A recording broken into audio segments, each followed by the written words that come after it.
Entrevista Central. Conosco hoje André Roncalha. Ele é doutor em Economia pela USP e professor da Unifesp, também de Economia. É autor do recente livro Brasil, a Economia que não aprende, junto com também o economista Paulo Gala, e vamos falar sobre economia, sobre o PIB e sobre o auxílio emergencial com ele. Professor, muito obrigado pela sua disponibilidade. Eu que agradeço, é um prazer estar aqui com vocês. O ministro Paulo Guedes disse que ia colocar uma granada no bolso do servidor público e parece que uma granada estourou no bolso dele. O PIB do Brasil despencou 4,1%. Com o auxílio emergencial houve essa queda do PIB. O senhor imagina que sem o auxílio emergencial em 2020 a queda poderia ter sido pior? Quando a gente volta no início da pandemia, os dados, as previsões de queda do PIB eram entre 8% e 14%. Então, o fato de o governo lançar a mão daquilo que a gente chama dos canhões fiscais e monetários que ele tem, né, considerando um cenário de guerra, certamente ajudou, que o auxílio emergencial foi essencial para impedir que o PIB caísse ainda mais, né? Então, a gente teve uma queda aí a maior queda em 30 anos. Então, imagine o que teria sido, né, se não houvesse o uso de todo esse arsenal que o governo lançou mão, ainda que de forma atrasada, mas o que poderia ter sido. Né? Ainda sobre o PIB, para depois a gente passar para o auxílio emergencial, é possível que o governo pudesse ter organizado a economia de uma forma que a queda fosse menos impactante em alguns setores que em outros? Eu digo porque a queda era prevista, mas haveria como o governo organizar a economia de uma forma que alguns setores não sofressem tanto quanto outros? O que o governo poderia ter feito melhor é, primeiro, não ter demorado tanto para, primeiro, aceitar a realidade da pandemia.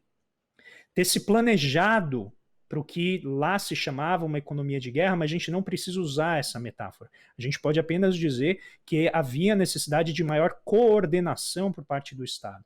O governo rejeita a presença da pandemia, diminui os seus impactos e, com isso, atrasa medidas. Mas, além de atrasar medidas, o governo federal, né, diga-se de passagem, fez algo pior, que foi gerar um conflito, um cabo de guerra ali com os governadores nos diferentes estados e passou a inibir, a dificultar medidas, né, dos governadores para aliviar os efeitos da pandemia. Então o governo, infelizmente, ele agiu muito contra aquilo que ele poderia ter feito para aliviar os efeitos, né, inclusive e principalmente do setor de serviços. O auxílio emergencial foi importante, o senhor já falou, em 2020, e agora o governo, na PEC emergencial, quer oferecer um auxílio um valor bem menor e impondo condições para outras políticas públicas. Qual a sua avaliação da PEC emergencial que está no Congresso agora?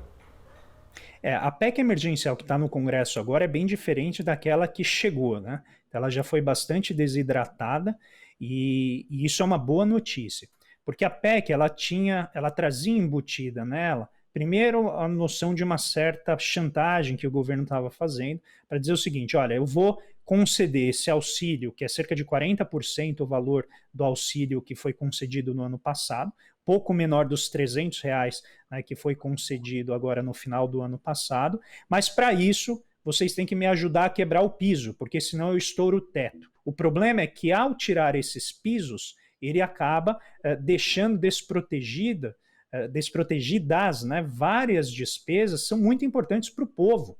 Saúde e educação é basicamente o que a gente chama de riqueza de longo prazo das pessoas de baixa renda, porque elas não têm dinheiro para comprar plano de saúde e não têm dinheiro para colocar seu filho em escolas particulares.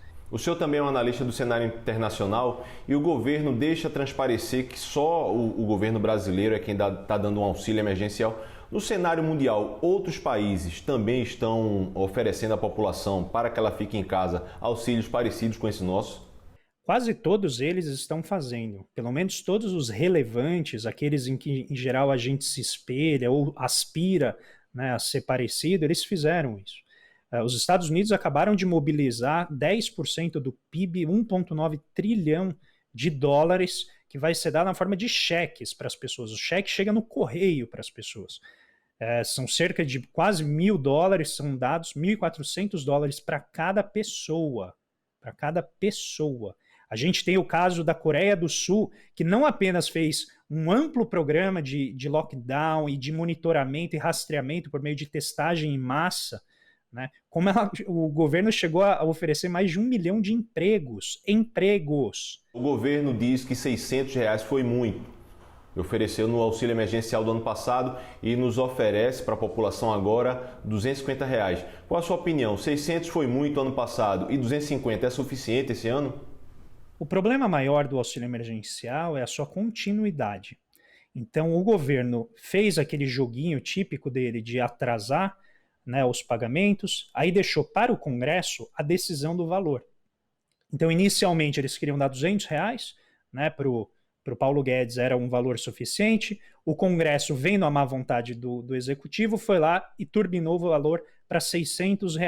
O que em si não foi ruim, nem acho que foi excessivo, dado o atraso que ocorreu, mas eu acho que, de fato, a continuidade dele ficou desfavorecida. Tanto que chegou no dia 31 de dezembro, parecia que a pandemia tinha acabado, né? Porque o estado de calamidade votado pelo Congresso havia sido extinto, então pronto, acabou a pandemia, muito embora ela na realidade continuasse.